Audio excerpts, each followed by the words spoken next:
അലൈക്കും വറഹ്മത്തുള്ളാഹി തആല വബറകാതുഹു. ബിസ്മില്ലാഹി അൽഹംദുലില്ലാഹ് അസ്സലാത്തു വസ്സലാമു അലാ അശ്റഫിൽ മുർസലീൻ വഅലാ ആലിഹി വസഹ്ബിഹി അജ്മഈൻ. അമ്മാ ബഅദ്. ബഹുമാനം നിറഞ്ഞ ഉസ്താദുമാർ, മറ്റു മുത്താലിം സുഹൃത്തുക്കൾ, വിധികർത്താക്കൾ, സർഗവസന്തം പെയ്തിറങ്ങുന്ന ഇബ്തിഹാജിന്റെ നയനമനോഹരമായ വേദിയിൽ ഉമ്മ വാത്സല്യക്കടൽ എന്ന വിഷയത്തെ ആസ്പദമാക്കി ഏതാനും ചില കാര്യങ്ങൾ പറഞ്ഞുകൊണ്ട് ഞാൻ നിർത്താം. നാഥൻ തൗഫീഖ് നൽകി അനുഗ്രഹിക്കുമാറാകട്ടെ. ലോകത്തെ ഏറ്റവും മനോഹരമായ പദങ്ങളിൽ ഒന്നാണ് ഉമ്മ എന്നത്. വെറും രണ്ടക്ഷരങ്ങൾ മാത്രമുള്ള ആ പദത്തിന്റെ അർത്ഥം എന്താണെന്ന് ഈ ചുരുങ്ങിയ നേരം കൊണ്ട് നമുക്ക് പറഞ്ഞു തീർക്കാനാവുകയില്ല. താൻ ഒരു കുഞ്ഞിന് ജന്മം നൽകാനുള്ളവളാണെന്ന കൃത്യമായ ബോധ്യപ്പെടുത്തലുകൾ 7-ാം വയസ്സ് മുതൽ സ്ത്രീക്ക് ആർത്തവ രൂപത്തിലൂടെ സന്നിഹിതമാവുമ്പോഴും അവർ വേദനകൾ ഒരുപാട് സഹിച്ചിട്ടുണ്ട്. തന്റെ വയറ്റിൽ ഒരു കുഞ്ഞു വളരുന്നുണ്ടെന്നറിഞ്ഞാൽ അന്ന് തൊട്ടവർ ആ കുഞ്ഞിനെ സ്നേഹിക്കാൻ തുടങ്ങും. നമ്മുടെ ഓരോ ചവിട്ടും വേദനയുണ്ടായിട്ടും സന്തോഷത്തോടെ അവർ അത് ഏറ്റുവാങ്ങും. ഒടുവിൽ പ്രസവ ദിനം അടുക്കുമ്പോൾ ഒരു മനുഷ്യൻ ജീവിതത്തിൽ അനുഭവിക്കുന്ന വേദനയുടെ അങ്ങേ അറ്റമായ മരണവേദനയ്ക്ക് തുല്യമായ വേദന സഹിച്ചുകൊണ്ട് അവർ നമ്മളെ പ്രസവിക്കുന്നു. അതിനെ കുറിച്ച് ഖുർആൻ വിശേഷിപ്പിച്ചത് ഹമലത്തു ഉമ്മുഹു വഹനൻ അലാ വഹനിൻ, പ്രയാസത്തിന്മേൽ പ്രയാസം സഹിച്ചുകൊണ്ടാണ് അവർ ഗർഭം ചുമക്കുന്നത് എന്നാണ് ഖുർആൻ വിശേഷിപ്പിച്ചത്. എന്നാൽ ഒരിക്കലും ആ പ്രസവത്തോടെ ഉമ്മയുടെ പ്രയാസങ്ങൾ തീരുന്നില്ല. ദുർബലനായ പിഞ്ചു കുഞ്ഞിന് അമ്മിന്നപ്പാലി പരിപാലിക്കുന്നുണ്ട്. നമ്മുടെ കരച്ചിൽ കേൾക്കുമ്പോൾ ഓടിയണഞ്ഞു മറോട് ചേർത്ത് ചുടിചുംബനം നൽകി കുഞ്ഞിനെ സംരക്ഷിക്കുന്നുണ്ട്. രോഗാവസ്ഥയിൽ കണ്ണിമ ചിമ്മാതെ ശുശ്രൂഷിച്ചു കഴിഞ്ഞുകൂടി നമ്മുടെ മലവും മൂത്രവും ഒരു ദിവസം പലതവണ യാതൊരു വിഷമവുമില്ലാതെ മൂക്കത്ത് കൈവെക്കാതെ ഉമ്മ വൃത്തിയാക്കിയിട്ടുണ്ട്. നമ്മുടെ വീട്ടിൽ ആദ്യം ഉണർന്ന അവസാനം ഉറങ്ങുന്ന ഉമ്മ ദിവസവും എണ്ണയിട്ട യന്ത്രത്തെ പോലെ പ്രവർത്തിക്കുന്നുണ്ട്. ഒടുവിലെല്ലാം കഴിഞ്ഞൊന്ന് വിശ്രമിക്കാനെത്തുമ്പോൾ നമ്മുടെ കരച്ചിൽ തുടങ്ങും. അപ്പോൾ ഉമ്മ നമുക്ക് ചൊരിഞ്ഞു തന്നത് സ്നേഹം മാത്രമായിരുന്നു.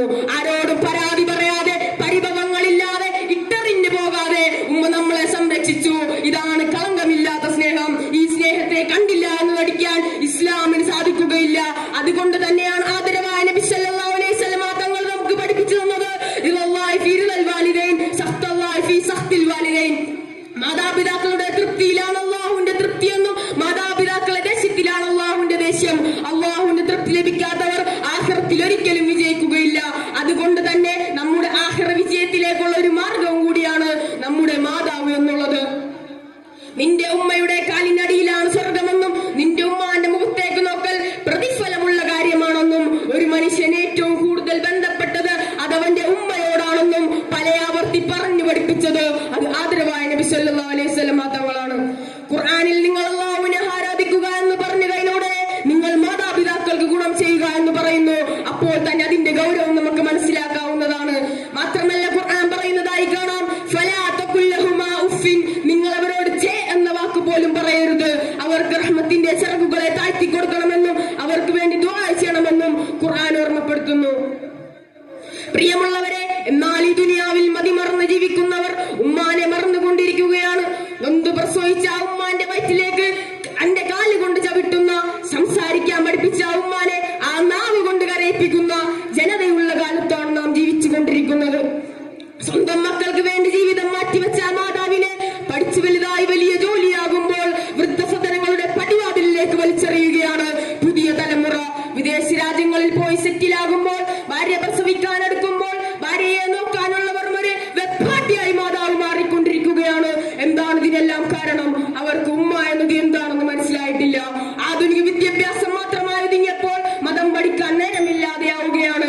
ഉമ്മയുടെ ശ്രേഷ്ഠത പഠിപ്പിക്കുന്ന മദ്രസയിൽ പോകേണ്ട നേരത്ത് സ്കൂളിലെ ട്യൂഷൻ ഉള്ളത് കൊണ്ട് മദ്രസ ഒഴിവാക്കുകയാണ്. തൊട്ടിലുണ്ടായിട്ടും നെഞ്ചിലിട്ടുറക്കിയ ഉമ്മയെ, കത്തിലുണ്ടായിട്ടും തെരുവിലിറങ്ങാൻ വിട്ട കാലത്തെ തലമുറയ്ക്ക് ഉമ്മയെ ബഹുമാനിക്കണമെന്ന ധാർമ്മികത ബോധം പോലും നഷ്ടമാവുകയാണ്. അല്ലാഹു സുബ്ഹാനഹു വ തആല മാതാപിതാക്കളെ ബഹുമാനിക്കാൻ തൗഫീഖ് നൽകി അനുഗ്രഹിക്കുമാറാകട്ടെ എന്ന് ദുആ ചെയ്ത് ഞാൻ നിർത്തുന്നു.